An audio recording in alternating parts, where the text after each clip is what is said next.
Hey everyone, and welcome. Today, we're diving into a Mediterranean island that, let me tell you, punches way above its weight in the business world. We're going to map out all the essentials for setting up shop in Malta, a place that's really become a serious contender for entrepreneurs looking for that perfect European base. So you're an entrepreneur, right? An investor. Maybe you're looking to scale your business, and you are asking yourself this exact question. Well, it turns out Malta has been working hard to make sure it is the answer to that question. So let's get into it and see exactly why. Okay, first things first, the big picture. Why Malta? What is it about this small island nation that makes it such a magnet for global business? Well, it all comes down to this really cool mix of history, geography, and some very, very smart policy choices. And this quote, it just nails the whole vibe of the place. For centuries, Malta was this critical hub for trade. That instinct to connect with the wider world, it's just baked into its DNA. And today, that same energy is what makes it perfect for modern international business. Now, what's really powerful here is how all these points stack up. You've got a prime location. It's sitting right at the crossroads of Europe, North Africa, and the Middle East. You've got full EU membership, which means, boom, total access to the single market.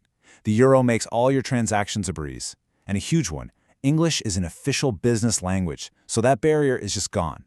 And to top it all off, the government is actively pro-business. It's a really stable, really accessible package deal. All right, on to your first major practical decision. Once you're sold on why Malta, you've got to figure out the how. And that journey starts with picking the right legal setup for your company. And I love how this is framed. This isn't just about boring paperwork. It's about the two things every founder is constantly thinking about.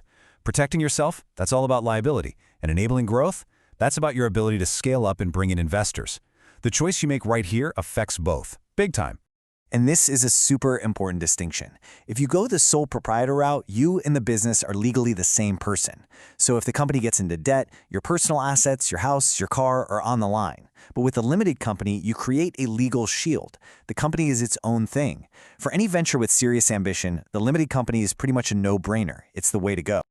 All right, now for the part of the Malta story that gets all the buzz.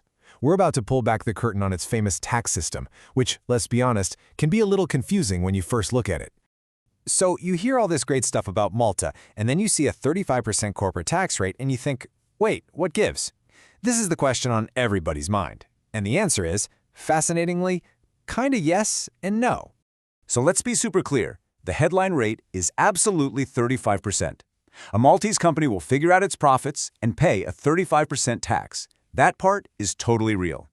But, and this is a huge but, that is not the end of the story. It's not even close. It's just the beginning.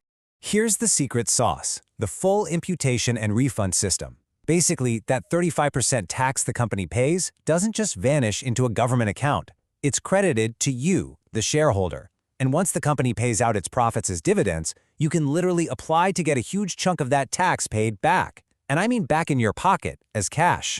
Let's just walk through this, because it's really powerful. Step 1, your company makes a profit and pays its 35% tax. Step 2, it pays you a dividend from the remaining profit. Step 3, you as the shareholder file a claim and get a refund. For most types of trading income, you get back 6/7 of the tax the company paid. And just like that, the final effective tax rate you've actually paid drops all the way down to just 5%. So that 35% number that everyone sees first? Yeah, it's real, but it's not the real story.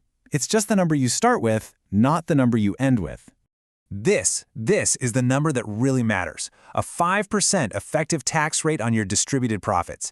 This is what makes Malta one of the most tax-efficient places to run an international business inside the entire European Union. It's a game changer. But look, a great tax system is only one piece of the puzzle.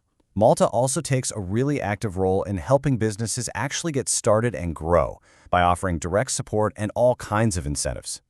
And the main player you need to know about here is Malta Enterprise. Think of them as the government's economic development agency. Their whole job is to help businesses like yours succeed. They're the ones who run all the key support programs. And the amount of support available is really impressive. It's like a toolkit designed to help you at every single stage. You've got seed funding if you're a startup, tax credits to help you invest in new equipment, money for training your staff, and even big grants for research and development. It's a whole strategy designed to fuel real growth. Okay, so you're convinced Malta's got the location, the amazing tax system, and a ton of support. So what are the actual practical steps to bring your company to life? Let's get down to it. Here's the roadmap, plain and simple. First, you reserve a unique name for your company. Then, you draft its rulebook, the memorandum and articles of association. After that, you deposit the minimum share capital into a bank account.